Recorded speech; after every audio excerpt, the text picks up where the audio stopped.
toujours près de moi. Bon mercredi, bienvenue à votre émission La Victoire de l'amour. Comme à tous les mercredis, on rejoint quelqu'un qu'on apprécie beaucoup, notre amie Geneviève, et l'homélie avec Brigitte.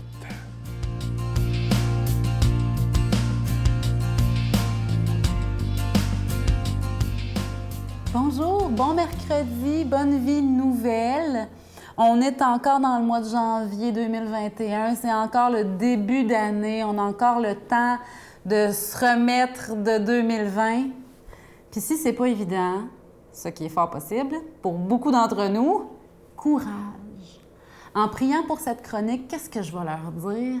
C'est venu très, très fort dans mon cœur. Courage. Les gens ont besoin de courage. Moi-même, j'en ai besoin souvent. Et la parole de Dieu est remplie de ça. Faites preuve de courage. Soyons courageux. Courage, tout le monde. Courage. On y arrive. Dieu est bon, peu importe les circonstances. Prenons courage. Et je vous ai sorti un petit texte qu'on n'a pas souvent l'occasion de lire. Fait que je me dis que c'est un petit cadeau pour ceux qui lisent moins la Bible ou qui lisent moins le livre des Chroniques. Le livre des Chroniques, c'est pas toujours le plus intéressant à lire. Je pense que je vous en ai déjà parlé parce qu'il y a des perles là-dedans. Le Seigneur s'est plu à me les révéler. Donc moi, je les ai vus. Donc je vous le partage. Parce qu'il y a deux livres des Chroniques, là. 1 Chronique 28, verset 20. Alors David dit à son fils Salomon, « Agis avec fermeté et courage. Sois sans crainte et ne t'effraie pas. Car le Seigneur Dieu, mon Dieu, est avec toi. Il ne te laissera pas, il ne t'abandonnera pas jusqu'à l'achèvement. » C'est une belle promesse, Dieu est avec nous. Et il ne nous délaisse pas, jamais. Il est allé jusqu'à la mort sur la croix, jusqu'à la résurrection d'entre les morts pour nous le prouver. Il est là. Soyons remplis de courage. Qu'est-ce qu'on fait quand on n'en a pas de courage puis qu'on en veut, là? On en a besoin. Comment qu'on fait? Moi, j'ai toutes sortes de démarches que j'aime bien, mais des fois, là, comme une cure de vitamines, une petite neuvaine, ça fait du bien. Ou Jéricho, vous irez taper ça sur Internet, là, ça se trouve facilement. D'ailleurs, sur le site de La Victoire de l'amour, il y en est question. Si vous tapez La Victoire de l'amour, Jéricho, vous allez tomber dessus. C'est une démarche à partir d'un psaume, le psaume 145, où là, on prie pour un dénouement, pour une victoire. Et c'est très, très efficace. Puis c'est encore mieux de se joindre à d'autres. « Hey, moi, je ferais une petite neuvaine. Ouais, moi, je ferais un Jéricho. T'as-tu le goût d'embarquer avec moi? » On appelle quelqu'un, plusieurs personnes. Ceux qui disent oui, ils embarquent. Il ne faut pas en vouloir à ceux qui ne veulent pas, là. Hein? Chacun est libre, n'est-ce pas? Mais pourquoi pas se donner un petit boost, un petit élan pour renouveler nos forces. On est en plein hiver, là. C'est pas si évident pour tout le monde. Quel petit geste autre? Neuvaine, un Jéricho, appeler, si on se sent dépourvu de courage, appeler quelqu'un. Peut-être prier avant pour dire, Seigneur, qui tu veux que j'appelle? À qui je peux confier telle lourdeur dans mon cœur, telle difficulté? Hein? C'est pas tout le monde qui est toujours disponible, mais appelez quelqu'un. Restez pas dans le trouble. Hein? Entourons-nous. Je vous souhaite une belle semaine remplie de courage. À mercredi prochain. Notre Père qui es aux cieux, que ton nom soit sanctifié, que ton règne vienne, que ta volonté soit faite sur la terre comme au ciel. Donne-nous aujourd'hui notre pain de ce jour. Pardonne-nous nos offenses comme nous pardonnons à ceux qui nous ont offensés. Ne nous laisse pas entrer en tentation, mais délivre-nous du mal, car c'est à toi qu'appartient le règne, la puissance et la gloire pour les siècles des siècles. Amen. Mon Père, je m'abandonne à toi. Fais de moi ce qu'il te plaira. Quoi que tu fasses de moi, je te remercie. Je suis prête à tout, j'accepte tout, pourvu que ta volonté se fasse en moi, en toutes les créatures. Je ne désire rien d'autre, mon Dieu. Je remets mon âme entre tes mains.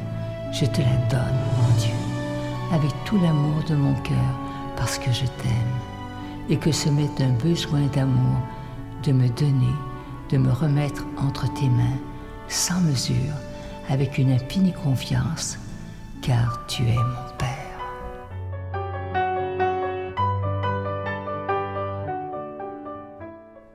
Je suis tellement content de vous parler de ce magnifique cadeau du mois, une belle exclusivité de la Victoire de l'amour pour bien commencer l'année avec tout ce qu'on vit avec la Vierge Marie.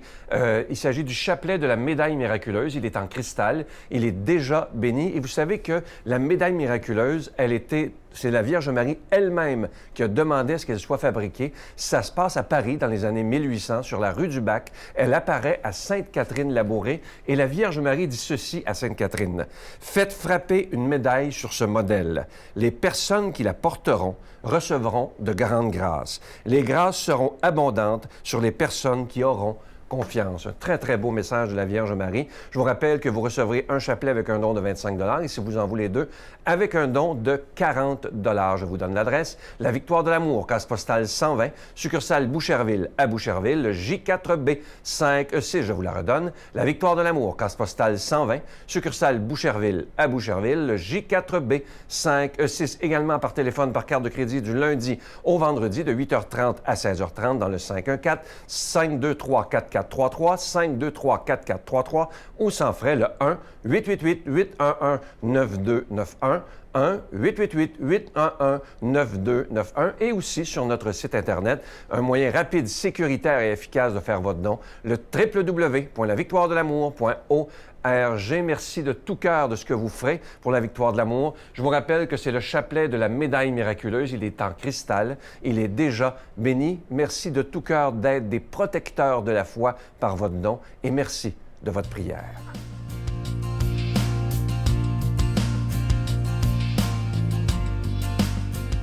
Mon Dieu, donnez-moi la sérénité d'accepter les choses que je ne peux changer, le courage de changer les choses que je peux et la sagesse d'en connaître la différence.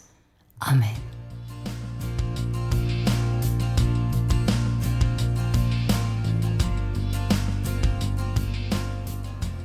Bonjour tout le monde. Êtes-vous disposés à écouter le Seigneur vous parler au cœur aujourd'hui? C'est un évangile qui nous rappelle que c'est le cœur que Jésus veut. Il veut notre cœur. Un jour, Jésus entra dans une synagogue. Il y avait là un homme dont la main était paralysée. On observait Jésus pour voir s'il le guérirait le jour du sabbat. On pourrait ainsi l'accuser.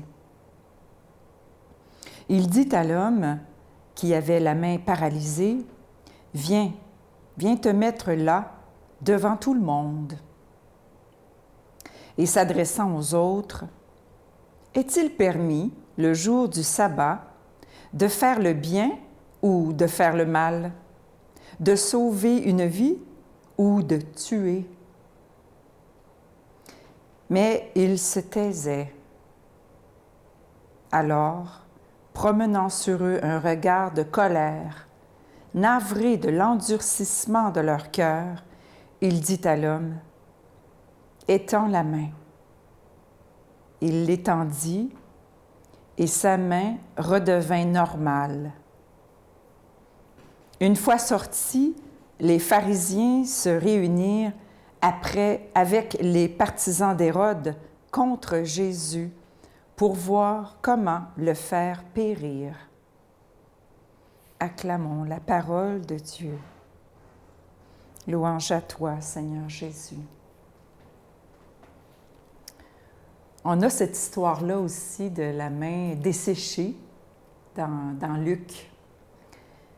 Mais ce que Marc, l'évangéliste Marc nous donne un peu plus, il nous donne le regard de colère de Jésus. Alors, promenant sur eux un regard de colère, navré de l'endurcissement de leur cœur.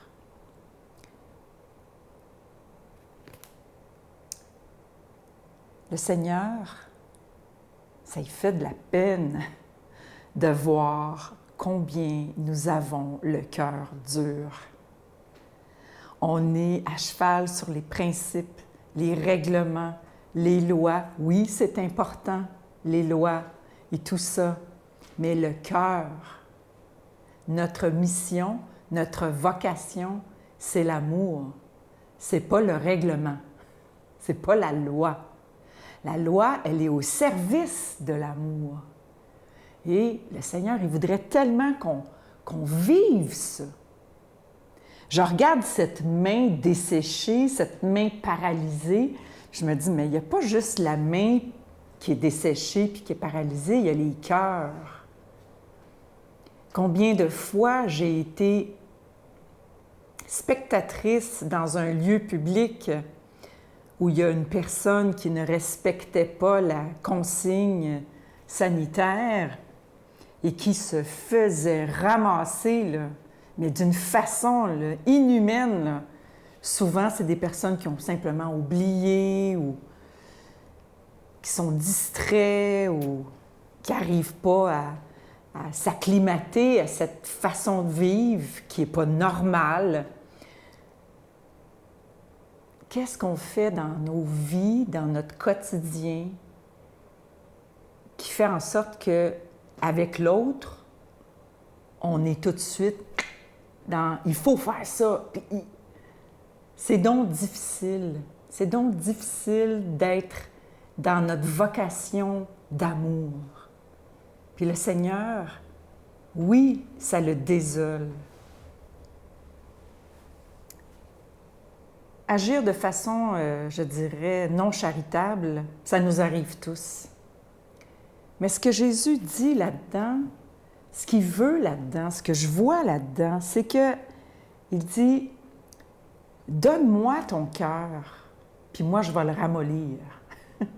Donne-moi ton cœur dur, là, ton cœur de pierre. » Comme Ézéchiel, le grand prophète, disait « Je transformerai ton cœur de pierre en cœur de chair. » Mais Jésus, c'est ça. Il veut transformer nos cœurs, parce qu'on est tous... on n'a pas le droit de juger ces pharisiens, hein, parce qu'on est tous comme ça dans quelque domaine que ce soit de nos vies. On a des dossiers dans lesquels on est intransigeant ou on manque d'amour. On a un cœur vraiment desséché, un cœur paralysé, incapable d'aimer. Demandons cette grâce d'aimer. Au nom du Père, du Fils et du Saint-Esprit. Amen. Je vous salue Marie, pleine de grâce. Le Seigneur est avec vous. Vous êtes bénie entre toutes les femmes, et Jésus, le fruit de vos entrailles, est béni. Sainte Marie, Mère de Dieu, priez pour nous pauvres pécheurs, maintenant et à l'heure de notre mort. Amen.